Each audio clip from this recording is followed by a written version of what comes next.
मैं भारत का पहला मुसलमान बोल रहा हूं। मैंने देखा चांद के 2 टुकड़े हो गए और थोड़ी देर में वो फिर जुड़ गया। मैं अपने महल से आसमान को देख रहा था। वो बहुत खूबसूरत रात थी। चारों तरफ चांदनी फैली थी, सितारे जगमगा रहे थे। उस वक्त मेरी रानी भी मेरे साथ थी। मैंने उनके चेहरे की तरफ देखा और मुस्कुराया। कुछ देर बाद मैं फिर से चांद को निहारने लगा। तभी मैंने कुछ ऐसा देखा जिसने मुझे अंदर तक झकझोर कर रख दिया। मेरा दिमाग सुन्न हो गया। मुझे यकीन ही नहीं हो रहा था कि ये क्या हुआ। अभी तक इस घटना को मैं समझ भी नहीं पाया था कि एक और चमत्कार हो गया। मेरी आंखों के सामने कुछ देर पहले जो चांद 2 टुकड़े में बट गया था, वो वापस जुड़ चुका था। यकीन मानिए, ये मेरा वहम बिल्कुल नहीं था। मैं ख्वाब भी नहीं देख रहा था। ये सब सच में मेरे साथ हुआ। मैंने चांद को 2 टुकड़े होते देखा और वापस जुड़ते हुए भी। मैं बिना देरी किए राज दरबार पहुंचा। बड़े बड़े विद्वानों और ज्योतिषियों को बुलवाया। दरबार में उपस्थित सभी बुद्धिजीवियों के सामने मैंने उस घटना का पूरा वर्णन सुनाया। लेकिन चांद के 2 टुकड़े होकर दोबारा जुड़ने की इस घटना का रहस्य नहीं खुल पाया।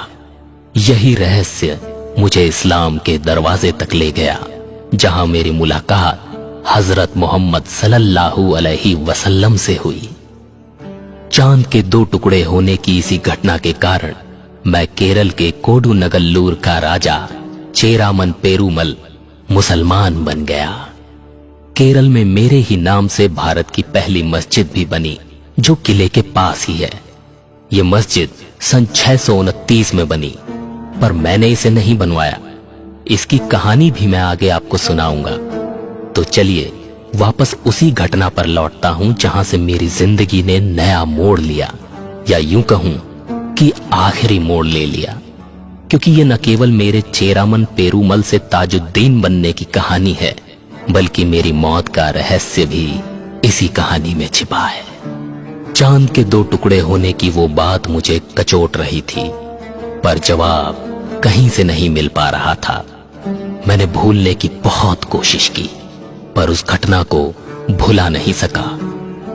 मैं इसी पहेली से जूझ रहा था और एक दिन कुछ अरब व्यापारी मालाबार तट पर आए। ये बात करीब 1500 साल पुरानी है, लेकिन उन दिनों भी अरब देशों से हमारे यहाँ व्यापार होता था। अरब व्यापारी मालाबार तट पर आया करते थे और मसाले समेत बहुत सी सामग्री खरीद कर ले जाया करते थे। मैंने उन व्यापारियों को दरबार में भोज पर बुलाया। बातचीत के दौरान मैंने उनसे भी इस घटना का जिक्र कर दिया। अरब व्यापारियों ने बताया कि ये करिश्मा पैगंबर मोहम्मद ने किया था। अरब व्यापारियों की बात ने मेरी उत्सुकता को कौतूहल में बदल डाला। मुझे उनकी बात पर न जाने क्यों यकीन हो गया और मैंने राजपाट त्याग कर पैगंबर मोहम्मद से मिलने का फैसला कर लिया। उन व्यापारियों के साथ मैं अरब के लिए रवाना हो गया। वहां मेरी मुलाकात पैगंबर मोहम्मद से हुई। उन्होंने मेरे सभी प्रश्नों के उत्तर दिए। उनकी बातों से मेरे मन को चिर शांति प्राप्त हुई और मैंने इस्लाम कबूल कर लिया। धर्म परिवर्तन के बाद मेरा नाम ताजुद्दीन हो गया। मैं कुछ साल वहीं पर रहा और एक दिन मुझे भारत में इस्लाम फैलाने की जिम्मेदारी दी गई, तो मैंने वापस मालाबार तट का रुख किया। मेरे साथ मलिक इब्न दीनार समेत पैगंबर के कई प्रतिनिधि भी थे। यात्रा के दौरान अचानक मेरी तबीयत बिगड़ गई। मुझे एहसास हो गया था कि अब मेरा वक्त आ गया है। इसलिए मैंने अपने हाथों से कोडुनगल्लूर के राजा के नाम पत्र लिखकर मेरे साथ आ रहे मलिक इब्न दीनार व अन्य साथियों की मदद करने को कहा। मेरी मौत के बाद मलिक इब्न दीनार ने कोडुनगल्लूर के राजा को मेरा पत्र दिखाया।